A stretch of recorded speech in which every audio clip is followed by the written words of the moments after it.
안녕하세요. 반갑습니다. 부동산 헬퍼 권 대표입니다. 앞으로 이제 여러분들과 함께 이제 수익형 부동산에 대해서 처음부터 끝까지 이제 차근차근 알아볼 텐데요. 일반 분들은 대개 수익형 부동산이라 하면 어렵다고도 생각 많이 하세요. 전혀 어렵지 않습니다. 저 권 대표가 아주 쉽고 상세하게 알려드리겠습니다. 여러분, 우리 삶에 불가능이란 없습니다. 부동산을 개발하는 과정도 마찬가지인데요. 부동산을 개발하다 보면 예기치 못한 변수들이 상당히 많습니다. 이러한 위기를 얼마나 지혜롭게 대처할 수 있느냐는 이론하고 경험 그리고 위기관리 능력이 상당히 필요한데요. 앞으로 사례들을 통해서 이런 위기를 어떻게 극복하고 어떻게 해결을 했는지 이제 그런 사례도 함께 이제 영상을 통해서 제가 만들어 볼 예정입니다.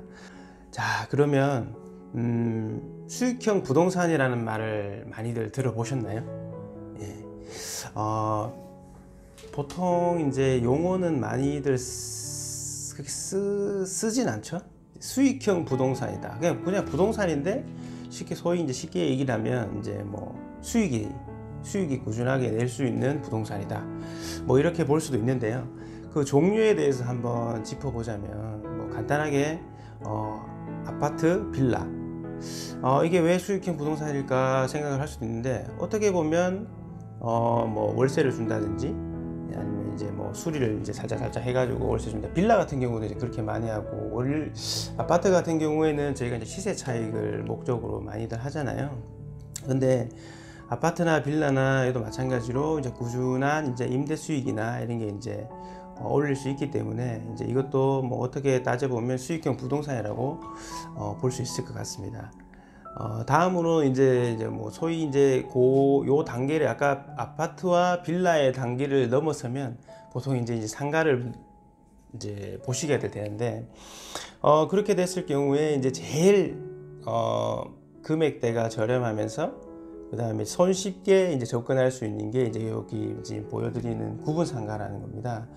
구분 상가라 하면 이제 등기가 하나의 집합 건물에서 이제 등기가 개별 등기가 되어 있고 소유권이 개별적으로 되는, 지분 등기가 아니고 이제 개별적으로 각각 등기가 되는 그런 상가들인데요. 대표적인 게 이제 아파트 상가, 아파트 단지 내에 있는 상가들이 이제 구분 상가로서 한때 엄청나게 많이들 투자를 하시고, 그로 인해 가지고 이제 많이 또 시세도 많이 오르게 되는 그런 게 이제 있을 수 있고, 그 다음에 이제 일반 시행사나 시공사에서 분양하는 뭐 메디컬 타워라든지 이제 집합 건물의 개별 호수, 이제 뭐 예를 들어서 뭐 1층, 2층, 3층 이제 구분해 가지고 따로따로 이제 분할을 해서 이제 판매를 하는, 이것도 한때는 경기 좋을 때는 많이들 이제 하셨는 걸로 제가 알고 있어요. 다음으로 이제 볼 수 있는 내용이 이제 원룸 주택인데, 이제 원룸인데 이제 밑에 1층에는 이제 상가가 있는, 어떻게 보면 상가 주택이라고 볼 수도 있고 이제 원룸 주택이라고 볼 수 있는데, 이제 이런 거는 이제 1층에 자그마한 상가가 하나 이제 들어가 있고, 그다음 위로는 이제 1, 2룸, 이제 3룸, 이제 주인 세대 뭐 이런 식으로 이제 구성이 되어 있는 그런 이제 물건인데요. 이것도 이제 예전에는 많이들 했고 하고 있고 지금 현재도 이제 하고 있는데, 이제 예전에 이제 원룸 주택만 짓는 것보다는 이제 6에서 8m 정도 되는 도로에 이제 뭐 그렇게 해서 이제 뭐 1층에 이제 기대 수익률을, 이제 전체적인 원룸 건물에 대한 기대 수익률을 높이기 위해 가지고 1층에 이제 상가를 넣고, 그다음에 이제 2층, 3층, 4층 뭐 이런 식으로 이제 주택을 넣어 가지고 이제 구성하는 이제 그런 뭐 수익형 부동산이 되겠고요. 뭐 여기에도 뭐 장단점이 있는데, 이제 나중에 이제 따로 이제 시간을 한번 내서 이제 그 장단점에 대한 그런 이제 영상을 한번 만들어 보도록 하겠습니다. 네 번째로 이제 상가주택이 있죠. 상가주택은 이제 좀 전에 이제 원룸 주택과는 조금 다른 점이 있다면, 이제 최상층만 주인 세대와 같이 주거를 이제 넣고, 나머지는 이제 모두 이제 1, 2, 3층 뭐 이런 식으로 이제 근린생활 시설을 이제 넣어서 이제 임대 수익을 기대하는 그런 이제 방식이라고 생각을 하시면 되실 것 같고요.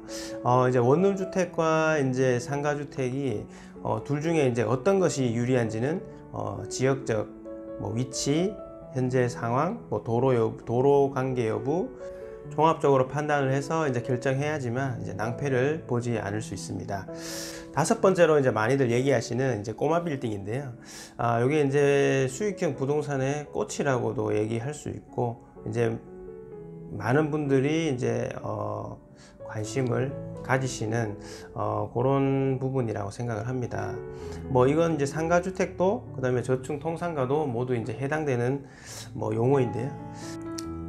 5억에서 50억에 이르기까지 이제 위치에 따라서 뭐 땅값이 천차만별이기 때문에 통칭해서 쉽게 이제 뭐 저층의 이제 빌딩을 이제 꼬마 빌딩이라고 이제 부르지 않나 싶습니다. 뭐 지방 소도시 같은 경우에는 뭐 4층짜리 통상가를 하더라도 뭐 10억 미만도 뭐 많이 있으니까요. 이제 서울에서는 이제 4층짜리 통상가를 하더라도 이제 뭐 20억, 50억, 100억 막 이렇게 그 이상도 되는 뭐 그런 물건들이 위치에 따라서 많이 있기 때문에 이제 뭐 그런 부분들이 소위 꼬마 빌딩의 뭐 기준은 명확하게 있진 않지만 어쨌든 간에 이제 통칭해서 많이들 부르고 계시는 것 같아요. 또한 제가 상담을 많이 해보면 제일 많이 찾으시는 이제 뭐 물건이나 이제 면적이 보통 이제 대지 면적이 한 100평 전후 이렇게 되는 매물이 이제 많이들 이제 선호하시는 것 같아요. 근데 저희도 이제 그 계획을 그렇게 해서 나와 보면 그 정도 되는 규모가 이제 금액도 덜 부담스럽고 그 다음에 계획도 어느 정도 잘 나오고 해서 많이들 찾으시는 게 아닌가 생각됩니다. 그 다음에 이제 여섯 번째로 이제 보통 이제 소위 저희들이 얘기하는 이제 이거는 빌딩인데, 이제 뭐 소위 뭐 대로변에 뭐 5층 이상으로 이제 지어진 상가, 오피스, 뭐 복합 구조가 될 수도 있고 이제 오피스만 있을 수도 있고 한데, 가격 또한 이제 이게 이제 워낙 이제 넘사벽이다 보니까 저희 뭐 일반 이렇게 이제 투자를 하시는 분이나 이제 뭐 은퇴를 하셔가지고 이제 어떤 이제 지속적으로 이제 은퇴 자금을 통해 가지고 이제 수익을 낼 수 있는 그런 걸 접하기에는 사실은 이제 일반인 분들은 쉽지 않은 물건이고요. 네, 이렇게 이제 빌딩까지 개략적으로 이제 뭐 수익형 부동산에 대해서 이제 알아보았는데요. 이것 말고도 이제 뭐 도시형 생활주택이라든지 이제 뭐 오피스텔, 그 다음에 이제 다중주택 뭐 등 여러 가지 이제 뭐 수익을 낼 수 있는 이제 부동산은 뭐 더 있습니다. 더 많은데 이제 차차 이제 뭐 기회가 되면 소개해 드리기도 하고요. 여러분, 이제 꼬마 빌딩의 건물주는 어렵지 않습니다. 네, 저와 함께 여러분도 자신만의 꼬마 빌딩을 한번 세워 보시기를 권해드립니다. 이제 앞으로 진행할 이제 강의 내용의 이제 목차를 한번 살펴볼 텐데요. 네, 여러분, 꼬마 빌딩 건물주 어렵지 않습니다. 네, 첫 번째로 강의할 내용은 이제 뭐 수익형 부동산이잖아요. 이제 수익형 부동산인데 제일 기초가 되는 분석이 필요할 것 같고요. 그러면 이제 수익형 부동산에 대한 이제 매물 분석을 하기 위해서 이제 뭐 매물 검색을 어떻게 해야 되는지, 어떤 루트로 찾는 게 좋은지, 상권 분석을 통해서 거기 이제 매물이 나와 있는 그 위치, 아니면 매물이 나와 있지 않더라도 지나가시다가 봤는데 마음에 드는 건물이나 뭐 이런 형태가 있다면 그런 부분들에 대한 상권 분석, 그래가지고 이게 진짜 괜찮은지, 향후에 가치가 있는지, 이게 뭐 리모델링이나 신축을 했을 때 뭐 시세 차익이나 아니면 꾸준한 임대 수익이 실현이 가능한지, 그런 부분들을 이제 어느 정도 분석을 한번 해볼 필요가 있고요. 그 다음에 이제 두 번째로는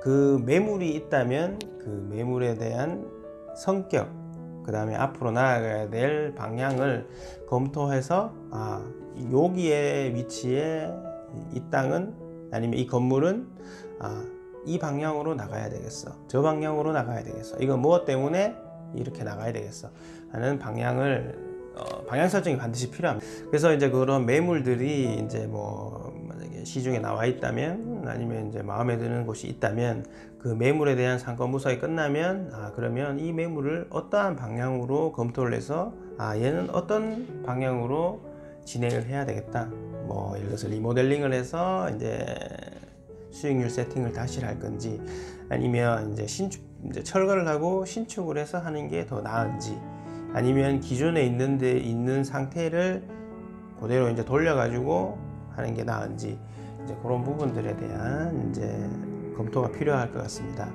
그리고 세 번째로는 이제 그런 분석이 끝났다면 이제 사업 수지 분석이라고 해가지고 내가 얼마의 비용을, 총 투자 비용을 이제 비용을 들여서 이제 나중에 이제 기대할 수 있는 그런 수익을 예상을 해보고, 그것도 이제 미니멈과 맥시멈으로 이제 결정을 한번 이제 그 수지 분석표를 통해 가지고 수익률을 내보고, 거기에 상응하는 이제 기대에 내가 원하는 기대 수익률이나 이런 게 이제 들어오는지, 안 들어온다면 이제 검토 대상에서 제외를 한다든지, 아니면 아까 말씀드렸다시피 이제 뭐 리모델링을 했을 때, 그 다음에 신축을 했을 때, 그 다음에 이제 현재 상태 이렇게 이제 돌렸을 때, 뭐 여러 가지 이제 각 단계별로 이제 수익률이 나오겠죠. 이제 그런 부분들을 검토할 수 있는 사업 수지 분석표가 정리가 필요합니다. 네, 그리고 네 번째는 설계 의뢰부터 시공사 선정까지라고 되어 있는데, 전반적인 흐름을 한번 말씀을 해드리려고 해요. 왜냐면 이제 건축 설계 단계에서부터 시공사 선정하는 데까지 사실 말은 짧은데 이 안에 많은 단계들이 들어있고 그 안에 다 돈과 연결되어져 있어요. 그렇기 때문에 그런 부분들에 대해서 주의해야 될 점, 아니면 이제 미리 짚어서 가야 될 점. 예를 들어서 아까 전에 이제 사업 수지 분석을 할 때도 이 건축 설계 규모 검토라고 하죠. 규모 검토가 되어 있는 그걸 바탕으로 해서 이제 사업 수지 분석을 진행을 해야 돼요. 왜냐면 거기에 대해서 총 이제 연면적, 그 다음에 이제 뭐 규모, 뭐 이런 것들이 나오기 때문에 그 규모에 의해 가지고 뭐 건축 설계, 디자인, 그 다음에 이제 디자인에 따라서 뭐 시공비, 뭐 이제 건축 시공비나 이런 것들이 천차만별이기 때문에 이제 그런 부분들, 명확한 컨셉을 가지고 하는 그런 부분에 대한 속속들이 이제 건축 설계부터 시공사 선정까지의 내용, 이런 것들도 한번 흐름을 통해서 한번 살펴볼 수 있는 계기가 됐으면 좋겠고요. 그 다음에 이제 다섯 번째로 이제 그 흐름을 다 체크를 하셨다면 이제 설계사무소, 이제 뭐 건축 설계사무소 선정하는 방법과 시공사 선정하는 방법, 그 다음에 분쟁을 최소화하는 방법, 이제 이런 부분들에 대해서도 중요한 내용 한번 검토가 한번 하면 좋을 것 같습니다.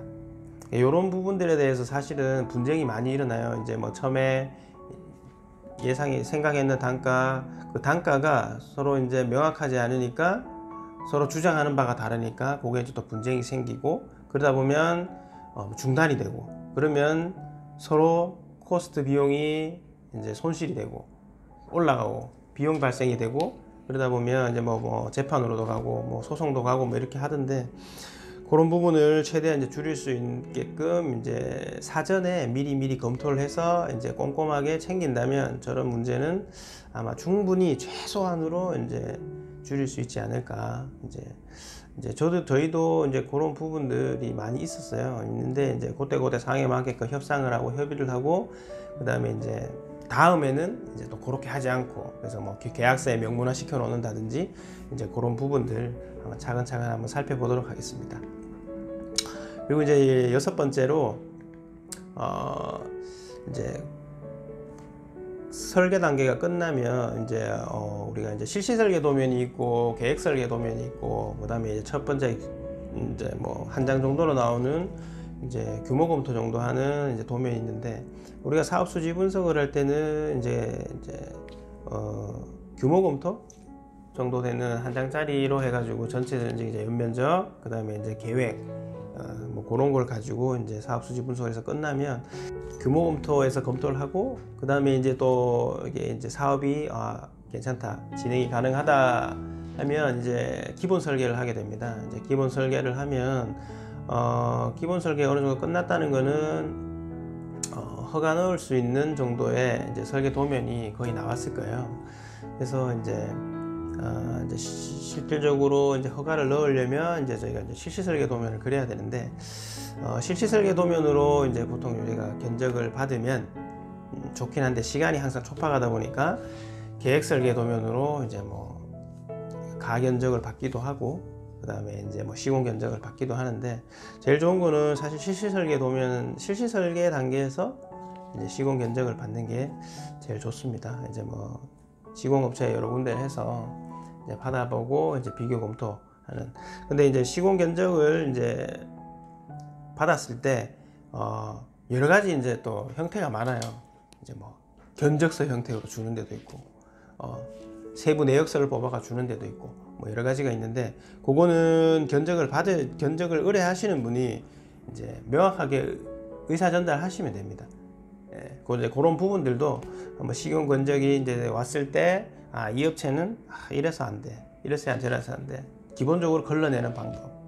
그다음에 그 업체에 대해서도 이제 한번 따져봐야 되겠지만, 어쨌든 그 왔는 견적서를 보면 그 시공 업체의 수준이나 시공 능력 뭐 이런 것도 어느 정도 보이지 않을까, 그런 부분들 한번 해보도록 하겠습니다.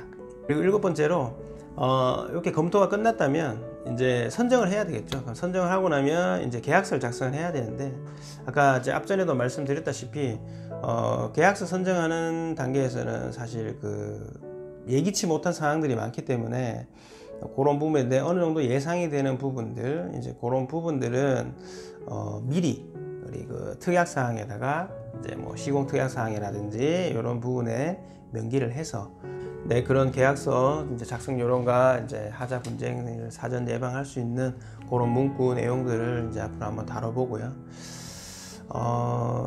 되게 중요합니다. 이제 이런 부분에 대해서. 왜냐하면 이게 다 돈하고 직결이 되기 때문에, 그리고 사업이 중단될 수 있는 위기도 올 수 있기 때문에, 이런 부분들은 정말 꼼꼼하게 그 시공사하고 협의를 해서 이제 계약서 상에 혹시나 이제 나중에 문제가 되는 부분에 대해서 한번 디테일하게 다루어보는 게 아마 좋으실 거예요. 자, 그리고 이제 마지막으로 8번째는 이제 계약까지 끝났다면 이제 뭐 공사가 시작이 되겠죠. 시작이 되는데, 이게 또 뭐 착공해서 이제 준공 단계까지 또 체크해야 되는 사항들이 있어요. 근데 이제 보통 소위 얘기하시는 이제 뭐 주택을 건물주 입장에서 주택을 의뢰해서 지어보거나, 아니면 이제 뭐 그보다 좀 더 큰 것도 지어보시면 뭐 집을 지으면 뭐 10년을 늙는다 하고 뭐 이렇게 하잖아요. 이제 그런 부분들이 잘 몰라서 그러는 거예요. 본인들이 조금만 내용을 알고 조금만 더 체크할 수 있고, 사전에 그런 부분들이 체크 된다면, 뭐 예를 들어 콘크리트를 부어 놓고 공구리 쳐 놓고 이게 왜 이렇게 됐냐, 이것보다는 사전에 요 부분은 내가 중점적으로 생각하는 부분이니까 요 원하시는 이런 부분은 이렇게 해주세요. 저렇게 해주세요. 시공자하고 계속 이제 협의를 통해서, 시공자도 사람이다 보니까 하다 보면 놓칠 수가 있어요. 그런 부분들을 이제 만약에 미리 체크해 준다면 서로 이제 뭐 나쁜 결과가 있지 않고, 오히려 이제 서로 이제 웃으면서 건물을 준공할 수 있는 그런 부분들이 생기지 않을까 생각합니다. 이제 그런 부분에 대해서도 한번 체크해서 체크 사항을 한번 해볼 거고요. 이제 9번째로 이제 건물이 착공이 들어가고 하면 이제 슬슬 이제 저희가 보통 이제 임대 매물에 이제 사전 작업을 하는데, 이제 수익률도 맞춰야 되고, 이런 부분들을 보통 어떻게 하는지, 언제부터 이렇게 임대 매물을 내놔야 되는지, 이제 그런 부분에 대해서 한번 또 되게 아주 중요한 부분이죠. 특히 이제 수익률 임차인을 넣어서 내가 처음에 사업 수지 분석에서 생각했던 뭐 미니멈이 있다면, 아니 맥시멈이 있다면 그 기대 수익률을 맞추기 위해 가지고 되게 중요한 부분이라고 생각을 합니다. 그리고 10번째로는 이제 사업 분석 수익률에 따른 이제 보유 및 매도 시기라, 이렇게 제가 적어봤는데요. 처음에 이제 사업 수지 분석을 할 때 분명히 이제 이거는 내가 몇 프로 정도의 기대 수익률을 가지고 출발을 했을 겁니다. 그러면 그렇게 기대에 뭐 100% 올라왔을 수도 있고, 기대보다 못 미칠 수도 있는데, 이제 그런 부분이 됐을 때를 예측을 해서 이제 과연 내가 이 정도 상황이 돼서 수익률을 맞췄을 때 과연 내가 언제 매도를 할 건지, 예, 그런 부분들 이제 한번 체크를 해보고 서로 같이 얘기를 해보고 하면 좋으실 것 같아요. 반드시 매도 시기는 처음에 하기 전부터 예상을 하고 시작을 해야 된다는 거. 예. 이제 보통 신축이나 신축 판매업이나 이제 하시는 분들은 바로 이제 지어서 임차인 세팅해서 바로 이제 거기도 내놓으시죠. 이제 그런 부분 말고 이제 내가 고마 빌딩에 이제 이렇게 주인이 된다면 과연 이게 언제쯤 매도를 하는 게 좋을까?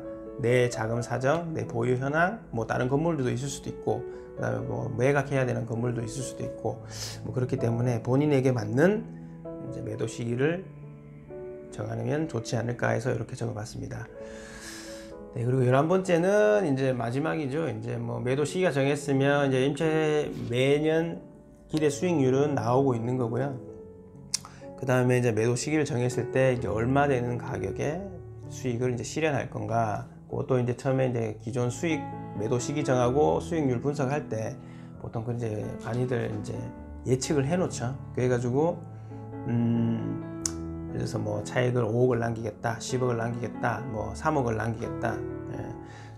기간이 짧으면 짧을수록 뭐 수익은 줄어들겠지만 그만큼 이제 자금 회전율이 빠르니까 이제 그런 부분들도 한번 생각해 볼 수 있고, 이렇게 하면 이제 마지막으로 하나의 사업이 시작이 돼서 검토를 하고 흘러 착공하고 준공하고 임차인이 들어오고 입주하고 그 다음에 이제 1년, 2년 수익률이 이제 지표로 나타나고, 그 다음에 마지막에 내가 뭐 3년, 2년, 5년 정리를 했을 때 수익이 실현됐을 때 얼마가 실현이 됐느냐, 요 전체적인 흐름에 대해서 지금 한번 살펴봤는데요. 앞으로도 이제 요 내용이 조목조목 안에 있는 세부 내용에 이제 들어가면서 실제 사례들을 같이 이제 보면서 이때는 요런 현장에 요런 사례들, 저런 현장에 저런 사례들, 그리고 분쟁이 있었는 내용들, 이제 그런 부분들도 차차 살펴보면서 아마 이제 좋은 시간, 여러분들에게 도움이 될 수 있는 그런 시간이 됐으면 합니다. 네, 이제 그렇게 하면서 이제 뭐 진행을 하는 과정에서 이제 부동산에 대한 용어나 이제 그런 부분들이 있으면 혹시 뭐 도움이 되실 만한 용어, 이제 혹시나 제가 설명하는 말 중에 이제 용어나 이런 게 좀 어려운 용어가 있으면 이제 그때마다 이제 기초 지식에 대해서 이제 설명을 뭐 그렇게 드려보도록 그렇게 하겠습니다. 네, 제가 이제 시행, 시공, 그 다음에 뭐 상가 뭐 이렇게 이제 했는 부분들을 이제 경험을 통해 가지고 이제 여러분들에게 이제 차차 차근차근 이제 영상으로 만들어 가지고 하고, 그 다음에 이제 서로 이제 소통할 수 있는 공간, 그런 피드백 할 수 있는 공간, 이제 그렇게 만들어 보도록 그렇게 하도록 하겠습니다. 그래서 이제 뭐 실사례 위주로 이제 이렇게 한번 진행을 해 보도록 하겠습니다. 그 다음에 이제 토지 분석, 그 다음에 상권 분석, 이제 사업 방향 분석, 수익 분석. 네, 이런 이제 분석들이 반드시 필요합니다. 이제 그렇게 내가 디벨로퍼가 되는 게 아니더라도 내가 이제 소중한 자산이지 않습니까? 이제 뭐 그리고 뭐 인력을 투자하는 게 아니고 뭐 5억, 10억, 20억, 뭐 30억 그 이상을 투자할 수도 있는데, 네, 그래서 이제 본인이 얼마만큼 알고 이제 남은 이제 다른 부분 이제 전문가들한테 이제 의뢰를 하느냐, 이런 부분들이 사실은 이제 뭐 속지 않고, 뭐 소위 이제 뭐 덤튀기 씌이지 않고, 그래서 뭐 그런 부분들, 이제 그런 부분을 피하기 위해서라도 충분히 공부하고 분석이 필요하고, 그 다음에 이제 공사 과정, 여러 가지 과정, 그 다음에 수익 분석하는 과정, 이런 부분들이 필요할 거라고 저는 생각을 합니다. 그리고 이제 뭐 중간중간 이제 있었던 에피소드 같은 것들도 이제 말씀을 드릴 거고요. 이제 여러분들께서 이제 뭐